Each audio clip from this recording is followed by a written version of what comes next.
Hey podcasters, in this episode I go into details about the highs and lows and the roller coaster and the emotions of putting property deals together that have the power to replace the average UK salary from just one of these deals alone. Hey podcasters, the big question is this: how did I buy over 200 properties, end up in prison for nearly 5 years, lose everything, then find the courage to start over in £175,000 of debt, and in the last 6 weeks add in £160,000 that's not venture capital money, it's revenue in my business, and growing my company to over £500,000 in the last 12 months. I'm Ryan Otto, and this podcast will give you all the answers. So recently I've been working on, I would say a very, very good property deal that I'm very excited to be talking about and to be sharing, to be honest. I mean, it's a deal that I've spent around, not full time, but on and off with negotiations and answering questions and replying to emails and meetings and dealing with solicitors and everything else for around about over a period of probably about 8 to 10 weeks. So it's taken nearly 3 months to put this property deal together. Now in reality, this is a lot longer than it usually takes to put one of these deals, one of these high cash flowing property deals together. So everybody's happy. What's different about this deal? Well, what's different is there's multiple people involved. There's an agent, which is a very, very good friend of the owners of the building, the developers. Then you have one of the partners, who's obviously a shareholder in the company that owns the building. And then you have another partner who's also the second partner or the second shareholder in the company that owns this building. Now, there's 3 people in the equation already, and before that, there was also 2 other owners. Now, these 2 other owners are family members. So you could say there's one entity which is made up of 4 family members that own this building, which is, it's actually a hotel, okay? Now, bearing in mind there's 4 parties there. There's also one agent involved, and then there's the owner's solicitor. So everything has gone through the owner's solicitor, the questions, the replies, the queries, the alterations of the terms of the agreement and the refinements, and more questions and more refinements and more answers, which lead to another form of more questions and negotiations and everything else. So it's been a deal that I've been really excited about, to be honest. It's the biggest deal that we've done this year. Obviously now we're in 2020. It started in 2019 and obviously continued into 2020. So the deal is actually now closed, signed, keys have been exchanged, and the property's been furnished or being furnished as we speak this weekend. A few bits of snagging to deal with. My team, stylists, handyman, repair guys, cleaners, stylists, rubbish clearance people are all in the property. Painters are all in the property this weekend.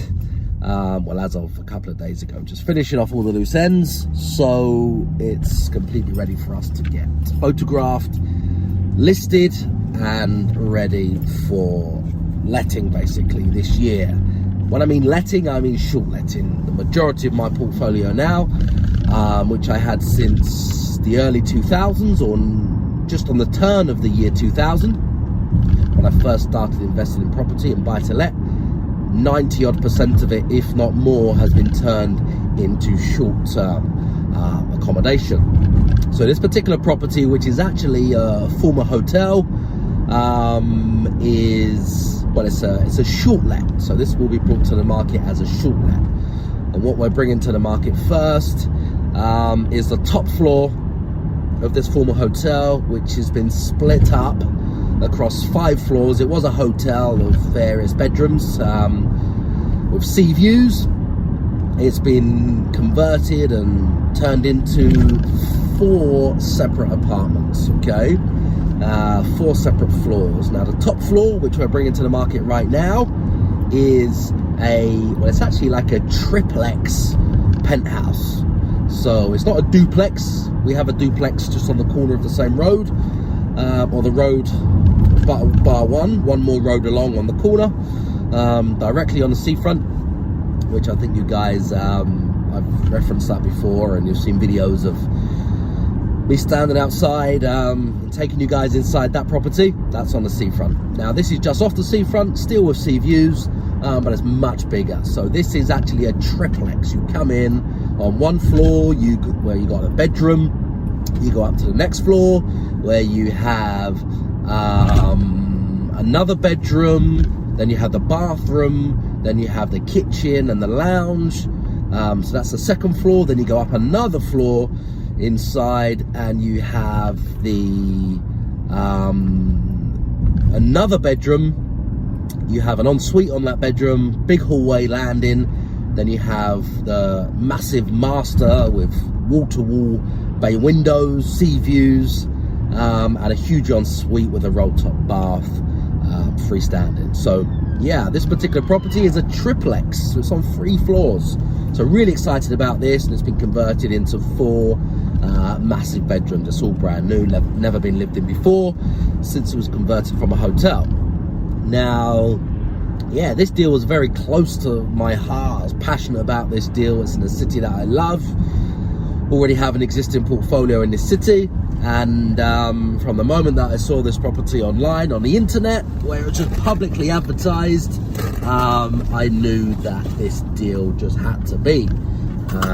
Really excited about this deal. So finally it's come to fruition, but it hasn't come to fruition easily, let me tell you. I mean, all of you guys on here listening to these episodes, to these podcasts, or watching this on YouTube, or watching on LinkedIn or Facebook, wherever you're consuming my content, obviously, you know, majority of you guys are already in the trenches doing the deals as operators, as managers, as finders, as entrepreneurs, structuring deals, putting deals together, and obviously making sure they come out the other end. So you will be going through similar challenges, problems, good days, bad days, when you think it's all falling apart, the whole deal, and you put lots of work in, and it's the main deal you want in your pipeline. You're like, you know, fuck the pipeline, having all these other deals in. This is the one deal not deal of the century, but the one big deal you want to start the year off. It's January, you want to get going, you want to get that momentum, and this is a deal that you put lots of work in, and then from one day everything is great and it's all looking good. It's not a deal till it's signed, of course, and you've exchanged the money, and then, excuse me, then another day and it's problems, and their solicitor has sent back a magnitude of 37 questions and queries and refinements to your contract, where you thought you'd pass that stage. You did this 2 months ago. They've come back at the 11th hour of signing, and there's 37 more inquiries to do with, you know, the agreement, the terms, the contract, and everything else. Like, you think, your heart sinks when you see that email, when you see the title, when you see the solicitor. Your heart completely sinks. You think, fuck, now the deal is off. This is all part of balancing the emotions when you're going through these deep, high-level negotiations, whether it's, you know, a deal worth 100,000 or a deal worth 100 million. It still hurts. It doesn't matter about the number, the headline figure, or how much you're going to make. It still hurts when you love putting deals together and you're an entrepreneur like me, and it's just the art of the deal. That is the hunt, that is the chase, that is the kill, that is everything you're working for and focused on at that particular moment. Yes, other deals come along. Yes, there's new opportunities every other day, But when you put your heart and soul and effort and creativity and everything, and you're at the final stages and you're literally just going for the kill to put this to bed, and then there's a problem, that's when it gets emotional. That's when you need to keep your cool. I mean, that's when everything is on the line, and that's when you could say the wrong thing. When you are a little bit vulnerable or you're a little bit emotional, you could say the wrong thing.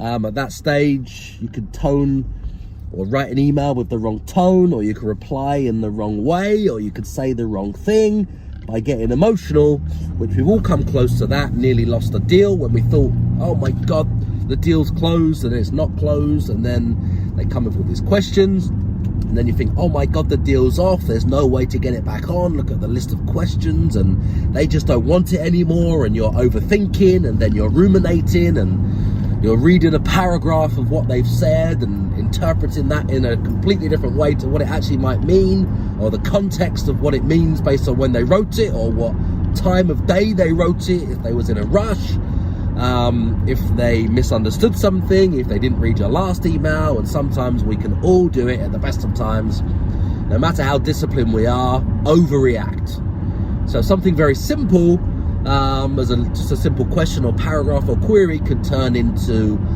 oh my God, it's a catastrophe, the deal's off, especially when it's written from a solicitor, who can be very cold, not involved in the deal, or not emotionally involved in the deal. They're just there to act and get the best for their client. So we've all been in these situations, and it's just important that we, understand ourselves and learn to not overreact, so we can manage our own emotions to not say the wrong thing to kill the deal. I mean, I've been there many times, and I've obviously been doing this since the millennium. So 20 years I've been putting deals together. Small deals, big deals, multi-million pound deals, 52 units on one particular site, deals with footballers that used to play for Manchester City. So at all levels, and we've all come close to it, and I still do it now. You have to have a word with yourself. You have to have a little break. You have to take yourself away from the equation for a moment. You have to gather your thoughts. You have to give it the sleep test. You have to rethink, because when you react quickly, obviously it can be very emotional. And if you say the wrong thing at the wrong time, just by a little mistake, and anything can put the other side off, especially when there's, like I just explained, this particular deal. 2 original partners, they brought in 2 more partners, which were a different generation of their own family, and then they brought in an agent, and then they've got a lawyer. So there's 4, 5, 6 people there on their side that I know of dealing with this deal. So it does get to that point where you just have to be mindful and really think about it. I mean, using this particular deal as an example, the negotiations went on and on and on for weeks, and I thought the deal was done. They sent a massive list of queries or inquiries, and then it all goes quiet, everything's ticking over, we're working towards a certain date, and then they come up with another magnitude of queries, questions, inquiries, where they've looked into things in more depth, or they've come back with more questions, or anything at all has happened in their life or influenced them from anything or any aspect of their life. Nothing to do with me, nothing to do with you, completely out of our control. Maybe they went somewhere and saw something. Maybe they spoke to somebody else, or maybe they read something, or maybe they were just influenced in any other way that made them re-look at things, and the what ifs, and what about this, and what about that, and we need a bit more money there, or we need to do less here, or we want a break there, or we need a clawback over here, or we need a tweak in this contract there, or we need some kind of indemnity or anything else they're asking for. So everything can change like that, okay? So it's important just to keep balanced, keep yourself grounded, to keep yourself on the right path without overreacting. I mean, I've had a few sleepless nights. I've had very, very stressful days on the days of signing, where you're coming back and you've got things planned with your family or friends or partners. And if a deal goes through, or it's a good day with this deal, everybody's happy. I mean, I'm guilty of this as well. If the deal doesn't go through, or you get that bad email with all the questions, inquiries, you're thinking a deal might be off, then sometimes I take that home. I have to have a word with myself, because I could be a little bit miserable to be around, or a little bit dull, or a little bit short-tempered, not my usual self. So we're all guilty of this at every level. Starting out, startup, 5 years in, 10 years in, or for myself, 20 years in. So I have to have a word with myself and try to manage those emotions. So my advice for you guys today is just try and be objective. Try and take a step back. Just try not to act too quickly if something doesn't go your way, or you get that problematic email when you thought a deal was done. Just maybe get a second opinion, maybe give it the sleep test. Definitely don't reply quickly emotionally as if, I thought this was done, we've already done all of this, how come you're asking all of these questions, we're supposed to be signing today, what's the problem, why are you moving the goalposts, this isn't right, you can't do this, etc, etc. So try and avoid all of those things and just look at the bigger picture, which is to keep the deal moving, to get the deal done however it needs to be done, because all of the balls are just in the air that you're juggling all the way through the negotiations, all the way through to completing that particular deal, and you just need to bring those balls down one at a time, gently. When you bring all of those balls down that you're juggling one at a time, but gently, that's when everything goes through smoothly and successfully. So it's important to manage your own emotions. It's important to not overreact at that particular stage. Now, a very good friend of mine, a great man, he actually taught me that saying. So to give him all of the credit, you know who you are. That is a very good dear friend of mine, a mentor of mine, and I really do appreciate everything that you do for me, and all the advice that you give me, and all the help that you give me. And as it happens, we just met today in Marble Arch. So yeah, really appreciate that. You know who you are, and that's where I got the saying from. I don't want you to be listening to this and thinking I've stolen your language, or I've stolen your analogies, or I've stolen your content. So all credit there, because obviously the respect is there and the credit is due. So I hope you guys enjoyed this episode. I would love to hear your thoughts of your ups and downs of negotiations, and how you manage your emotions during negotiations. I'd love to hear your thoughts. If you've ever had to come back from rock bottom or overcome a difficult challenge in your life, please help inspire other people who need this content by sharing this podcast with them. And if this podcast helps you to feed your family better, I mean financially, emotionally, or even spiritually, I would love to hear from you and have you on the next show.